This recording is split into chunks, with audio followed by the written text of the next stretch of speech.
Hello guys, welcome to my channel NEET crack Malayalam. ഇതെൻ്റെ first video ആണ്. ഈ ചാനലിൻ്റെ ഫസ്റ്റ് വീഡിയോ. നിങ്ങളൊന്ന് ലൈക്ക് ചെയ്യുക, സബ്സ്ക്രൈബ് ചെയ്യുക, ഷെയറും കൂടെ ചെയ്യുക.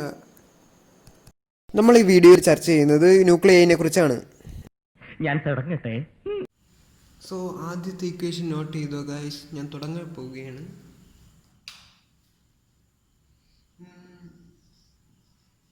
Nuclear size.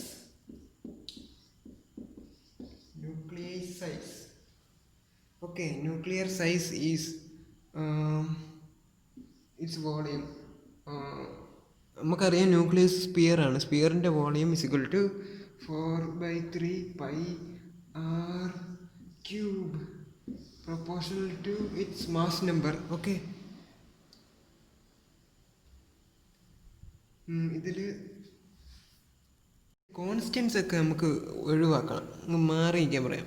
ഇത് ആർ ക്യൂബ് വേരിയൻറ്റിനെ നമുക്ക് ഇവിടെ എഴുതാം പ്രൊപ്പോർഷണൽ ടു എ. ഓക്കെ, അപ്പം ഇതാണ് ഇമ്പോർട്ടൻറ്റ്. നിങ്ങൾക്കിപ്പോൾ ഈ ക്വസ്റ്റ്യനൊക്കെ വരും, ഈ റേഡിയസിൻ്റെ മാസ് നമ്പറിൻ്റെയും റിലേറ്റ് ചെയ്തിട്ടുള്ള ക്വസ്റ്റ്യനൊക്കെ വരും. അതിൽ ഈ ഒരു കോൺസെപ്റ്റ് വെച്ച് അപ്ലൈ ചെയ്താൽ മതി ആ സോ അപ്പോൾ ഇതാണ് ആ concept, R cube proportional to A. Okay, ക്വസ്റ്റ്യനൊക്കെ വരും ഇത് വെച്ചിട്ട്, ഈ റേഡിയസും മാസ് നമ്പറും വെച്ചിട്ട് ക്വസ്റ്റ്യൻസ് വരും. അപ്പോൾ നമ്മൾ ആൻസർ ചെയ്യാനുള്ളത് ഈ ബേസിക്കിലാണ്. ഞാൻ കാണിക്കാം. ആർ ക്യൂബ് അപ്പുറത്ത് കൊണ്ടുപോകുമ്പോൾ എന്തിനാണ് ഇങ്ങനെയാവും. അപ്പോൾ ഈ പ്രൊപ്പോർഷണാലിറ്റി സൈൻ മാറ്റാൻ അപ്പുറത്ത് നമ്മൾ ഈ കോൺസ്റ്റൻ്റ് കൊണ്ട് ഇൻറ്റു ചെയ്യും. ഓക്കെ, ഈ കോൺസ്റ്റൻ്റ് പഠിച്ചു വയ്ക്കുക. ഇതിൽ R0ൻ്റെ വാല്യൂ നിങ്ങൾ ഓർമ്മിച്ച് വയ്ക്കേണ്ട ഒരു സംഭവമാണ്. R0 is equal to 1.2 into 10 raised to -15. Okay guys, നമുക്ക് ഇതുമായിട്ട് റിലേറ്റഡ് ആയിട്ടുള്ള ഒരു ക്വസ്റ്റ്യൻ നമുക്ക് ചെയ്തു നോക്കാം. ആൻസർ റേഡിയസും ന്യൂക്ലിയസ് നിയർലി എത്രയാണ് നമുക്ക് നോക്കാം. അപ്പോഴേ നിങ്ങളുടെ മനസ്സിലേക്ക് ഈ ഇക്വേഷൻ പാറിപ്പറന്ന് വരണം. ഇപ്പം RAL is equal to value കൊടുക്കുക. A is equal to mass നമ്പറാണ്. മാസ് നമ്പർ എത്രയാണ്? അലുമിനിയത്തിൻ്റെ മാസ് നമ്പർ 27 ആണ്. 27 raised to 1/3.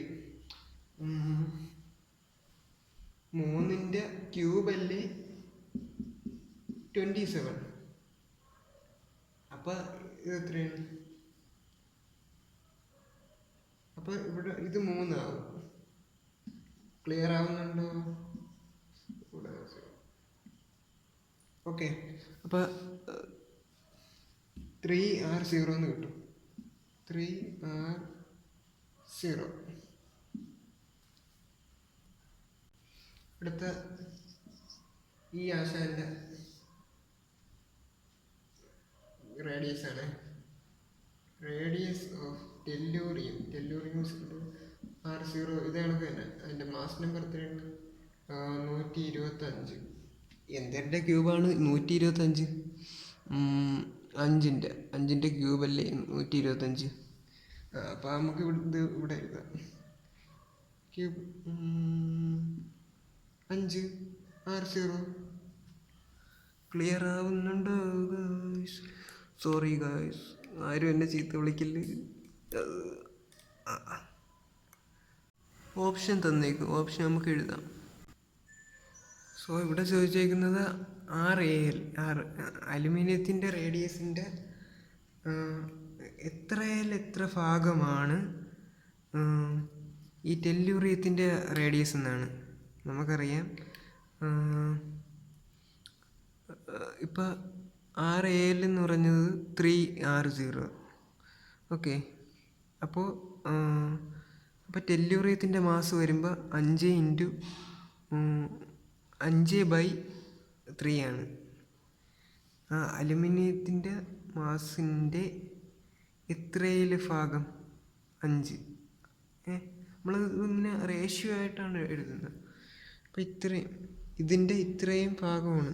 കണ്ടോ, ഇതാണ് റൈറ്റ് ആൻസർ. അടുത്ത വരുന്ന കോൺസെപ്റ്റ്.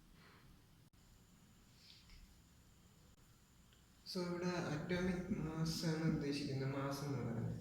അപ്പോൾ നമുക്ക് വോളിയം 4/3 πr³. πr³ ആറിന് പകരം നമുക്ക് ഇതിട്ടൂടെ, r0 ആറിന് പകരം നമുക്ക് r0 a³ ഇടാം. സോറി, ഒരു ക്യൂബും കൂടെ വരും. ഇത് ആറാണല്ലോ ഇത്രയും, ഒരു ക്യൂബും കൂടെ വരും. അപ്പോൾ ഇത് എ ആണ്, ഇവിടെ ഒരു ക്യൂബും വരും. നമുക്കറിയാം ഇവിടെ ക്യൂബും കൂടെ വന്ന് വെട്ടിപ്പോവും. അപ്പോൾ ഇത് എ ആണ്.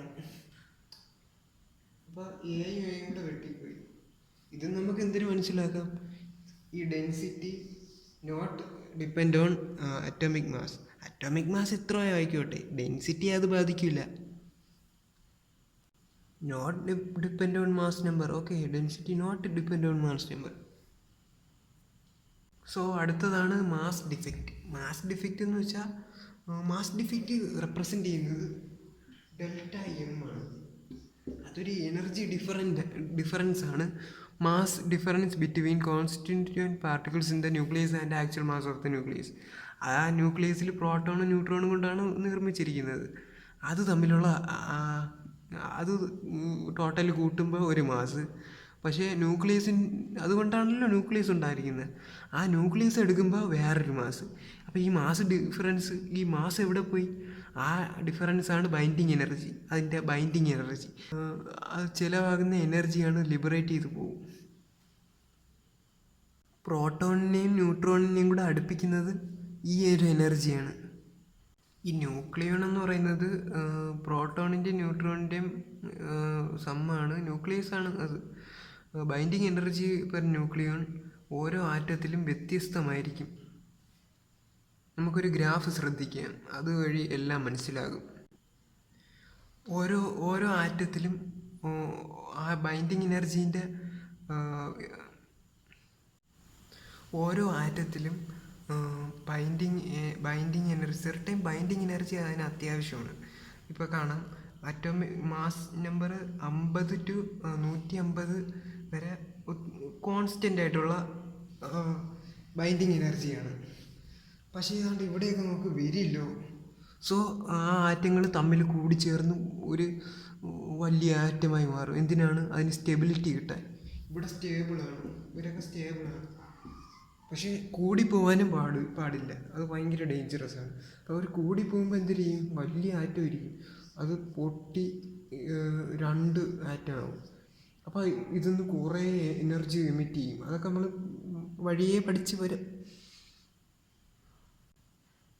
ഇവർ ബൈൻഡിങ് എനർജി കിട്ടാൻ വേണ്ടി കമ്പൈൻ ചെയ്യും. 2 ആറ്റങ്ങളും കൂടെ കമ്പൈൻ ചെയ്ത് ഒന്നാവും. ഇതാണ് ഫിഷൻ. ഇവിടെ നടക്കുന്നത് ഇവിടെ നടക്കുന്നത് ഫ്യൂഷൻ.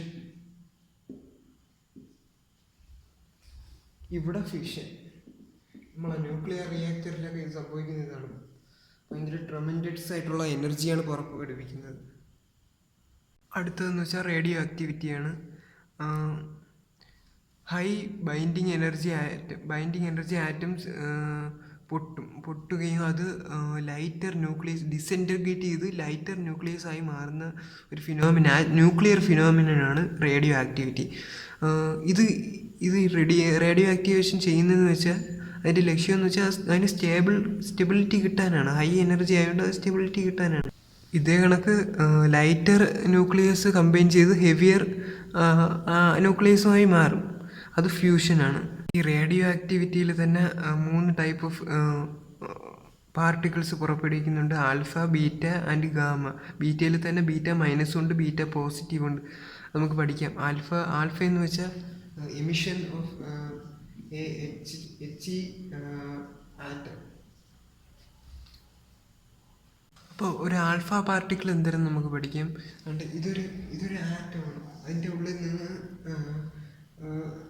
ഈ ആറ്റോമിക് നമ്പർ എന്ന് വെച്ചാൽ പ്രോട്ടോണാണ്. 2 പ്രോട്ടോണും എമിറ്റ് ചെയ്യും, 2 ന്യൂട്രോണും എമിറ്റ് ചെയ്യും. ന്യൂട്രോൺ എന്ന് പറയുമ്പോൾ ന്യൂട്രോണും പ്രോട്ടോണും എയിലാണ് വരുന്നത്. അപ്പോൾ ഇവിടെ 4 എണ്ണം എമിറ്റ് ചെയ്ത് 2 പ്രോട്ടോണും 2 ന്യൂട്രോണും, അതാണ് ആൽഫ പാർട്ടിക്കിൾസ്. അപ്പം ടോട്ടല് 4 എണ്ണം എമിറ്റ് ചെയ്ത്. അറ്റോമിക് നമ്പർ എന്ന് പറയുന്നത് പ്രോട്ടോണാണ്, അത് 2 ആണ്. അപ്പോൾ 2 എണ്ണം എമിറ്റ് ചെയ്ത്, അതാണ് ഇങ്ങനെ കൊടുത്തേക്കുന്നത്. അപ്പോൾ പുതിയൊരു ന്യൂക്ലിയസും ഉണ്ടായി, പിന്നെ ഒരു എച്ച് ആറ്റവും ഉണ്ടായി. അടുത്ത നമുക്ക് beta particle, beta D K നോക്കാം. ബീറ്റ മൈനസ് ഡി കെ ഉണ്ട്, ബീറ്റ പ്ലസ് ഡി കെ ഉണ്ട്. ബീറ്റ മൈനസ് ഡി കെയിൽ ഒരു അറ്റോമിക് നമ്പറിൽ നിന്ന് ഒരു യൂണിറ്റ് ഇൻക്രീസ് ചെയ്യും. ആ ഇൻക്രീസാണ് ആ ഇലക്ട്രോണിൻ്റെ സിമ്പലിൽ കാണിച്ചിരിക്കുന്ന ബീറ്റ പാർട്ടിക്കിൾ. ഈ പ്രോട്ടോണാണ് ഡിവൈഡ് ചെയ്ത്, ആ സെൻറ്ററിൽ ഇരിക്കുന്ന അറ്റോമിക് നമ്പർ ആ പ്രോട്ടോണാണ്. പ്രോട്ടോൺ ഡിവൈഡ് ചെയ്ത് ഒരു ഇലക്ട്രോണും ഒരു ആൻറ്റി ന്യൂട്രീനുമായിട്ട് മാറും. അതാണ് ബീറ്റ ഡി കെ. സോ ഇവിടെ അഡീഷനാണ് നടക്കുന്നത്. ബീറ്റ പ്ലസ് ഡി കെയിൽ ഇവിടെ മൈനസ് സബ്ട്രാക്ഷനാണ് നടക്കുന്നത്. ആ ഒരു വ്യത്യാസമേ ഉള്ളൂ. പിന്നെ ഇത് ഇലക്ട്രോൺ ആണെങ്കിൽ ഇത് പോസിട്രോൺ ആണ്. ബീറ്റ പോസിറ്റീവിൽ പോസിട്രോൺ, ബീറ്റ നെഗറ്റീവിൽ ഇലക്ട്രോൺ. ഈ ഗാമ ഡി കെ എന്ന് വെച്ചാൽ ആൽഫയും ബീറ്റയും അത് എമിറ്റ് ചെയ്യുമ്പോൾ അതിൻ്റെയോടൊപ്പം വരുന്ന ഒരു റേഡിയേഷനാണ് ഗാമ. അതിന് നോ ചേഞ്ചാണ് അതിൻ്റെ അറ്റോമിക് മാസും അറ്റോമിക് നമ്പറും. അടുത്ത മൂവരുടെയും പെനട്രേഷൻ പവറാണ് കാണിക്കുന്നത്. ആൽഫയ്ക്ക് ഒരു കുറച്ചേ പെനട്രേഷൻ പവറുള്ളൂ, ബീറ്റയ്ക്ക് കുറച്ചെങ്കിലും അതിനെക്കാട്ടിലും ഉണ്ട്. അതിനേക്കാളും ഭയങ്കര പവറാണ് ഈ ഗാമ. അടുത്ത half life of A sample.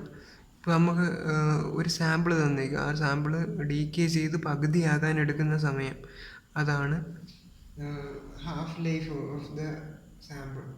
T ഹാഫാണ് ഹാഫ് ലൈഫിനെ റെപ്രസെൻ്റ് ചെയ്യാൻ എടുക്കുന്ന ഇത് സിമ്പൽ. ഇത് നിങ്ങൾ നോട്ട് ചെയ്തേണ്ടിയിരിക്കുന്ന സംഭവമാണ്.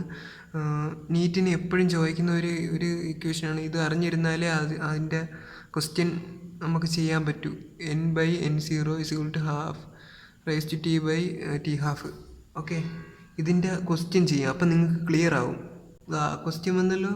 The half time of the BI to 10 is 5 days. ഇതിൻ്റെ half life 5 days. What time is taken by 7/8 part of the sample to decay. ഇതാ നമ്മൾ പഠിച്ച ഇക്വേഷൻ ഒന്ന് ട്രൈ ചെയ്തു. ഇതിൽ n/n0 എന്ന് പറയുന്നത് 7/8 പാർട്ട് സാമ്പിൾ ഡീകേ ആയി. അപ്പോൾ അവശേഷിക്കുന്ന ഭാഗം എന്ന് പറയുന്നത് 1/8 റിമെയിൻ ചെയ്യുന്നു.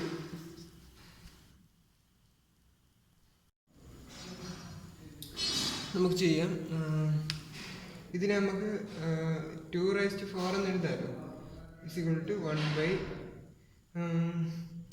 ½ എന്ന് പറയുന്നത് അകത്തോട്ട് മൾട്ടിപ്ലൈ ചെയ്യുമ്പോൾ t ½ 5 ആണെന്ന് നമുക്ക് ഓൾറെഡി അറിയാം. t/5. അപ്പോൾ t⁴ = t/5 എന്ന് വന്നില്ലേ ഇവിടെ താഴത്തെ ഇതും എങ്കിലാവില്ലേ. 4 = t/5 ആവില്ലേ. t = 20 ദിവസം, 20 days ആണ് ആൻസറായിട്ട് വരുന്നത്.